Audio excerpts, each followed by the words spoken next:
Okay, hello student. Welcome to the another application of the Biot-Savart law. In this case, we have to determine the magnitude of magnetic induction due to a current carrying circular arc of wire. In previous video, we have discussed about the first application of the Biot-Savart law, that is infinitely long straight wire. और इसमें हम लोग क्या पढ़ने वाले हैं, एक circular arc wire.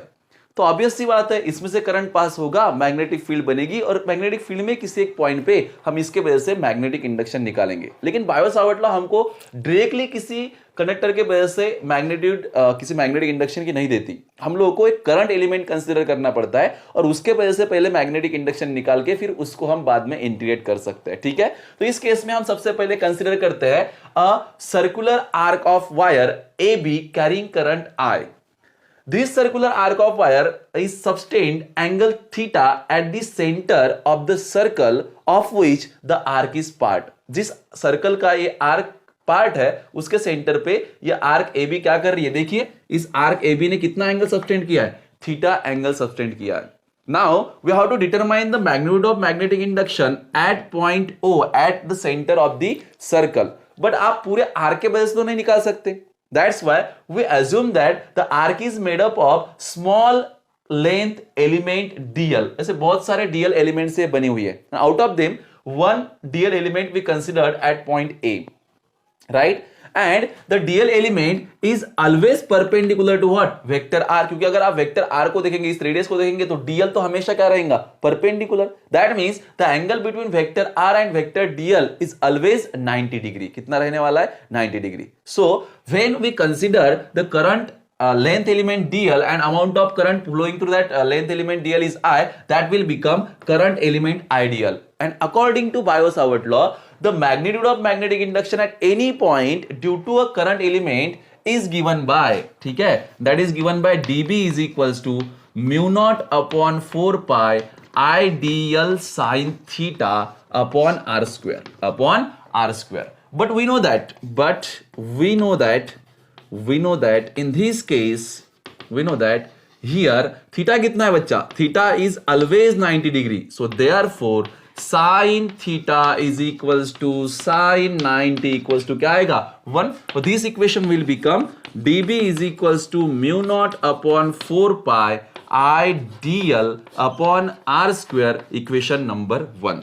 तो यार इस करंट एलिमेंट आइडियल के वजह से जो मैग्नेटिक इंडक्शन पॉइंट O पे बनेगी उसकी मैग्नीट्यूड कितनी है, mu nought upon 4 pi I dl upon r square. And what is direction? The direction is given by the right hand thumb rule.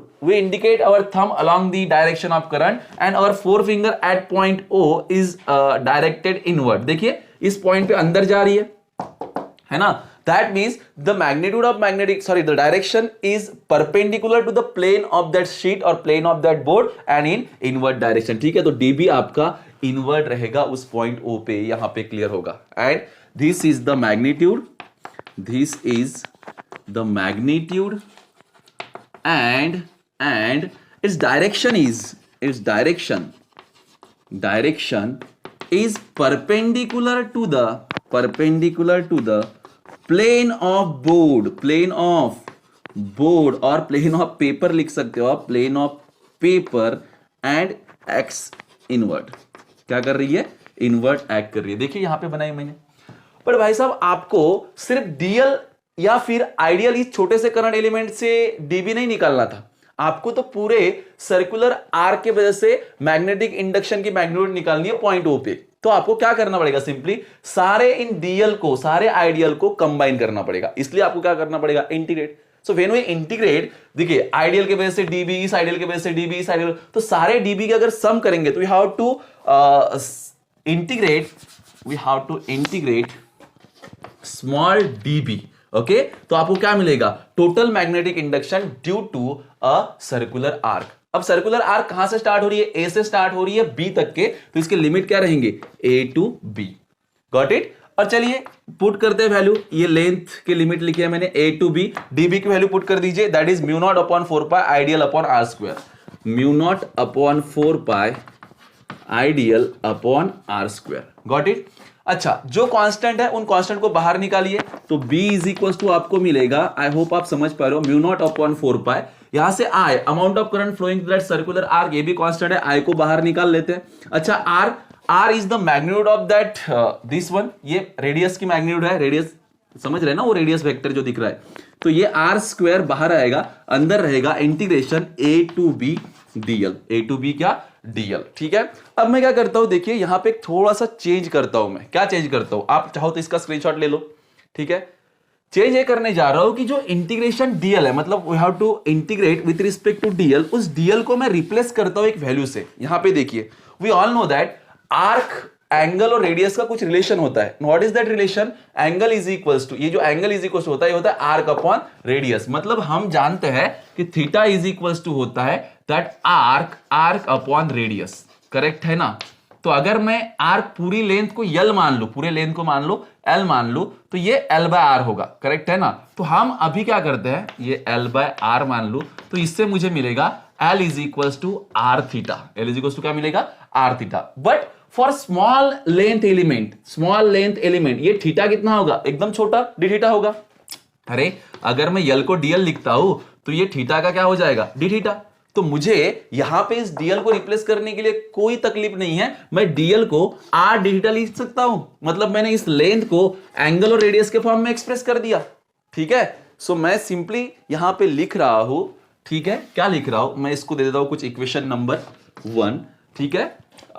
Equation number 1 को थोड़ा सा मॉडिफाई करते हैं and we will get b is equals to mu nought upon 4 pi r square integration of, क्या होगा यहां पे, that is r d theta. तो बच्चों जब आप when dl changes to r d theta, ठीक है, लिमिट चेंजेस टू, लिमिट भी चेंज हो जाएंगे ना, इंटीग्रेशन के लिमिट भी चेंज हो जाएंगे, और ये जो लिमिट a टू b है लेंथ के फॉर्म में, दैट विल बिकम्स, देखिए यहां पे एंगल 0 है, 0 से ऐसे एंगल बढ़ते जा रहा है थीटा तक के, तो यहां पे लिमिट एंगल के फॉर्म में कैसे होंगे, 0 से लेकर थीटा, तो यहां पे लिमिट आएंगे 0 to theta. Got it? Yes. तो b इज इक्वल्स टू क्या हो जाएगा, mu nought upon 4 pi r square, r ये वाला r भी कांस्टेंट है, बाहर आ जाएगा, integration of 0 to theta d theta, and integration of d theta is what, theta.